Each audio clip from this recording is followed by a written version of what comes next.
Mpaka sasa wazungu wanajiuliza, Captain Ibrahim Traore ni binadamu wa namna gani? Mbona ni mgumu namna hii? Haeleweki, misimamo yake ni mikali sana. Wametumia kila aina ya njia kutengeneza urafiki naye, lakini amekuwa mgumu. Wiki iliyopita tulipata taarifa ya kwamba huyu bwana amekataa kujengewa misikiti 200 kutoka Saudi Arabia, akiwaambia jengeni shule, vituo vya afya, leteni biashara, misikiti haitoleta chakula kwa watoto wangu. Kumbuka kwamba Captain Ibrahim Traore ni Muislamu safi. Waliamini kwamba kwa kutumia kigezo cha misikiti basi wangemvuta karibu, akakataa. Basi Captain Ibrahim Traore mpaka sasa amekataa misaada 5 mikubwa. Msaada wa kwanza ni wa kijeshi kutoka Ufaransa. Traore alimaliza ushirikiano wa kijeshi na Ufaransa mwaka 2023, akiukataa msaada wa kijeshi uliokuwa ukipelekwa Burkina Faso kwa miaka mingi, akisema tumekuwa tukipokea msaada kutoka Ufaransa kwa miaka 63 na bado nchi yetu haijaendelea. Hivyo basi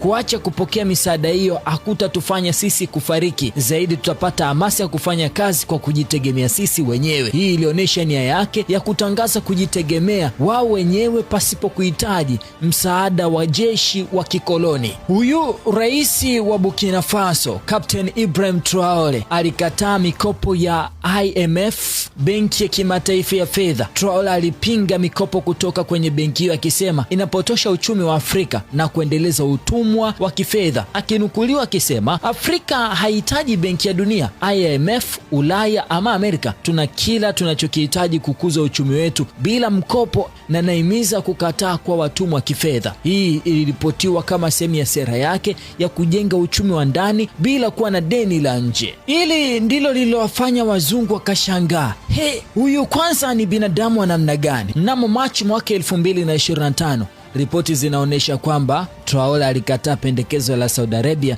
la kujenga misikiti 200 nchini kwake, akisema wajenge miundombinu ya kijamii kama vile mahospitali, shule, kwani watoto wake hawatopata chakula kutoka msikitini. Alinukuliwa akisema badala ya misikiti, fedha ziwekezwe katika shule, hospitali na biashara zitakazoleta ajira. Ikidume kimekataa misaada ya kibinadamu ya kimkakati kutoka magharibi. Traore amekosoa misaada ya kibinadamu inayokuja na masharti yanayodhoofisha uhuru wa Burkina Faso.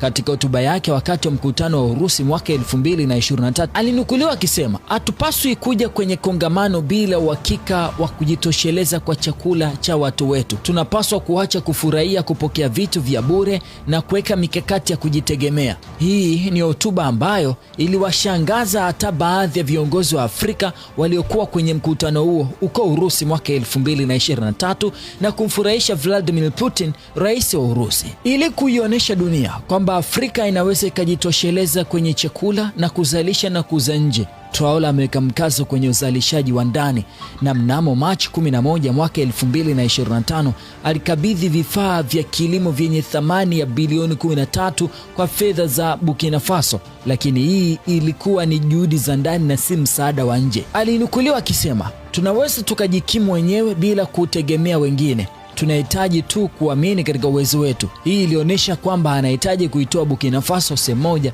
kwenda sehemu nyingine. Amekuwa akihamasisha ujenzi wa miundombinu ya ndani, kupunguza mishahara kwa wanasiasa, ambapo ameongeza mshahara kwa wafanyakazi wa umma na anapendwa, na hiki ndicho kinachosababisha wazungu wanajiuliza, Captain Ibrahim Traore ni mwanadamu wa namna gani?